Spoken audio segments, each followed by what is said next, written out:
Onyatu na milone no wakampu oku. Oji onye na nema no jikwo onwe ya. Open your elephant umbrella, let me fight your banana leaf. Because in the midst of jollification, there must be a brutal danger. And when things fall apart, the center of Jerusalem will always remain at Poponki. Always you can now wear Macanansiasi, Uye Pumaka. Since the video no trend, don't we observe and talk in and go do feeder. Where's my phone? You can't talk. Where's my other phone?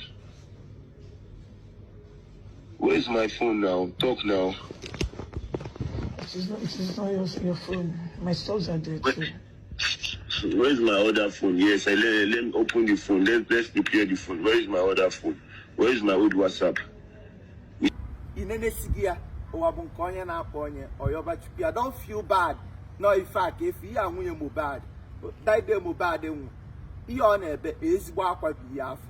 Manam na some people I like can ne okudu oku basalife mohbad see mohbad asiria obone like the story of mohbad you throw go up okun sinu cho justice we are still looking for justice now on kana pam makana lot se wu sa fe mwa adima agba saga adima anokata kita ofu onye mu nya na abo na eme ofiye si abia kai cause okanta motion kai we nwe traffic na page adima emia adima anokata me arrange adima lack content abum content no onwere ebe na apụta ede content mmese ma obum puta si na ihe ese video tata ihe anyị na-eme bụ as spirit lead eji maka this particular matter we lose followers from 400 followers we gbada to 320 amam na m na-lose people mana na regain sanity my soul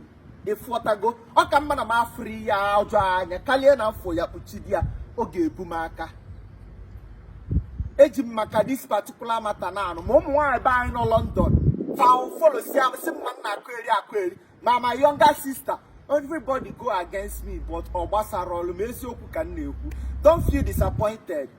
It can happen to anybody. It can happen to you. It can happen to me. And the main reason you post to a video nwa Yoruba na akwopo e watago ka ngwakwu unu na mmụọ mo baji o de eme na Igbo Yoruba mo bụ na Igbo onye ọsọ mo na Igbo onye no o ka ngwakwu unu no kwa ndị Yoruba na azụ ife a bụ as spirit lead amam na this matter agbasara olu gị ndị ọ gbasara na-ene ya ndị ọ na-agbasara olu should go up emegodi je na-enegodi vida ezigbo akwa ka nwa na-ebe ife. Where's my phone? You can't talk. Where's my other phone? You follow me, Where's my phone now? Talk now. Possible. Where's my other phone? Yes, let open the phone. Let's prepare the phone. Where is my other phone? Where is my old WhatsApp? You share the same like that with me and you, Abi. Now, can even can we follow us in our drag him? Come on, I remember don't talk credo.